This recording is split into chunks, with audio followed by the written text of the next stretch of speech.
It's great you could join us again.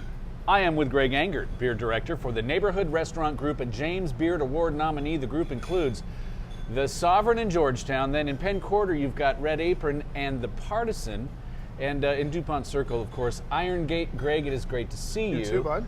What do we have on tap this week? This week we are returning to yet another amazing Virginia craft brewery. This is Aslin Brewing Company out of Herndon, Virginia.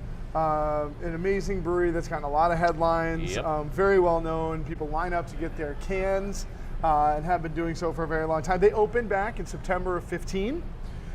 Had some issues with the amount of people they could have in their space. So by December 16, they stopped serving on site.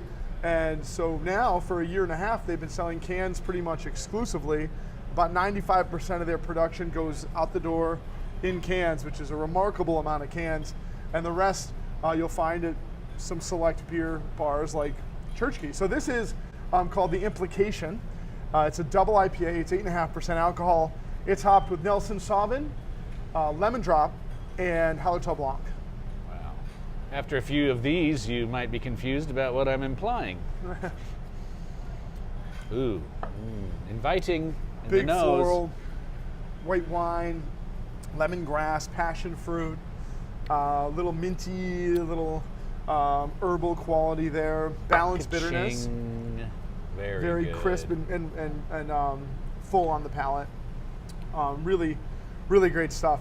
You know, they've really been mastering these hazy, juicy, fruit-forward IPAs for a long time, and like I said, selling, you know, probably 5,000 or 6,000 barrels a year, mostly in cans. We're lucky to get some kegs here from time to time, but you know, they've been working on an expansion for some time now. They have a small brewery, only 8.5 barrel system. They brew on it 4 times a day just to keep up with demand, but they are trying to open a new, bigger 30-barrel system off-site in Herndon. So hopefully that comes together for them soon. So these guys opened in 2015. The Veil opened in 2016. If I opened a brewery in 2017, to be closed by now, probably. I mean, it's amazing how quickly. It's crazy. I mean, so in 2015, there were 500 new breweries opened in the U.S., and I think there had been like 3,000 opened in the 5-year span of 2010 to 2015. So to your point, I mean, we've got some stellar breweries obviously that opened up recently. These guys in 15, Ocelot in April 15, The Veil, like you mentioned, in April of 16.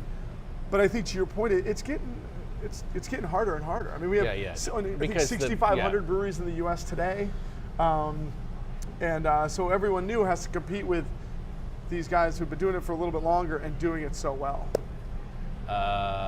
And these guys, I don't know if you've been to Nats Park, but I mean, there was this big buzz. I'm like, did you hear?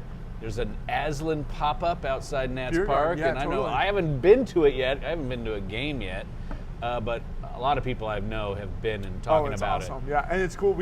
And they bring beers from other places too. Yeah, totally. Not just their beer. Yeah, they'll have beer from like our friends up in Magnify in New Jersey, Southern Grist down in Nashville. They've had it. You know, friends of Blue Jacket, so they'll bring us some cans, we bring them some cans. It's kind of a cool little circuit. You could like start at Blue Jacket, have a couple beers, then hit up the Aslin Beer Garden for some cans, drink a few of those, and then go into the game, and then when the game's over, you can kind of do it again. It's a cool little community we have down there. Very cool. Yeah. What would you pair this with? The hops that are used here, you know, Nelson and Nelson Sauvin from Southern Hemisphere, Haselton Blanc from Germany, Lemon Drop from the Pacific Northwest in the U.S., all have this kind of like floral, bright Sauvignon Blanc character to it. I get a lot of that in the nose. So thinking Sauvignon Blanc, I'm thinking briny seafood, shellfish of any kind, particularly those that have citrus or garlic along with them. Grilled fish, like, I mean, you know, grilled octopus I love, would be amazing with this. Grilled salmon would be fantastic. Anything really that incorporates herbal flavors like dill and basil and mint. And then for other like takeout cuisine and stuff like that, this is amazing with Thai. I think the lemongrass flavors really work with things like green curry and tom kha soup.